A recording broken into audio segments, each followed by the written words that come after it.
CM Bhupendra Patel 2 દિવસ બનાસકાંઠાની મુલાકાતે ખેડૂતોની સમસ્યાઓને સાંભળવા વડગામ તાલુકાના જલોત્રા ગામે ખાટલા બેઠક યોજી 125 ખેડૂતોને ઓર્ગેનિક ખેતી કરવા માટે આપ્યું માર્ગદર્શન। ભારતના રસ્તા અમેરિકા જેવા બની જશે, રોડ ટ્રાન્સપોર્ટ અને હાઈવે મિનિસ્ટર નીતિન ગડકરીએ કહ્યું। ભારત સરકાર દેશના રોડ અને હાઈવેને સુધારવા કામગીરી શરૂ કરી છે।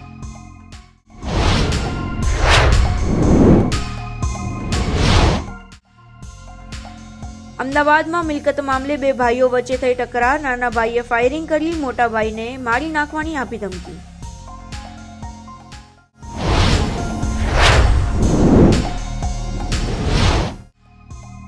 કચ્છ મુન્દ્રાના વડાલા હાઈવે પર શુક્રવારે સર્જાયેલા અકસ્માતમાં 2 કાર અથડાઈ, મુન્દ્રા પાલિકાના 2 કર્મચારીના થયા મૃત્યુ।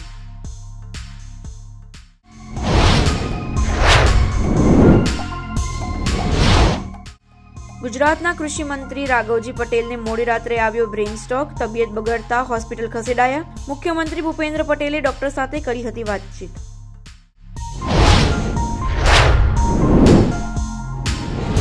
નોબેલ શાંતિ પુરસ્કાર વિજેતા મલાલા યુસુફઝઈએ પાકિસ્તાનની ચૂંટણી પર આપી પ્રતિક્રિયા, કહ્યું પાકિસ્તાનમાં મુક્ત અને નિષ્પક્ષ ચૂંટણીની જરૂર છે, પરિણામોનો અનાદર કરવો નહીં। પાકિસ્તાનમાં શનિવારે રાત્રે 11 વાગ્યા આસપાસ 4.9ની તીવ્રતાનો ભૂકંપ આવ્યો। ભૂકંપના આંચકા લાહોર, પેશાવરથી ઇસ્લામાબાદ સુધી અનુભવાયા। અનેક વિસ્તારમાં વીજળી થઈ ગુલ।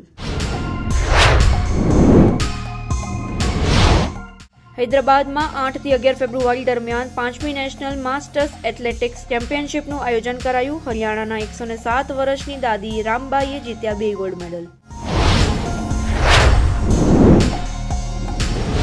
બોલિવૂડ અભિનેત્રી માધુરી દીક્ષિતની હમશકલનો એક વીડિયો ઇન્સ્ટાગ્રામમાં થયો વાયરલ। વીડિયોમાં માધુરી જેવી દેખાતી મધુલાલે મેકઅપ કરી માધુરી દીક્ષિતના ગીત પર તેના જેવા એક્સપ્રેશન આપ્યા।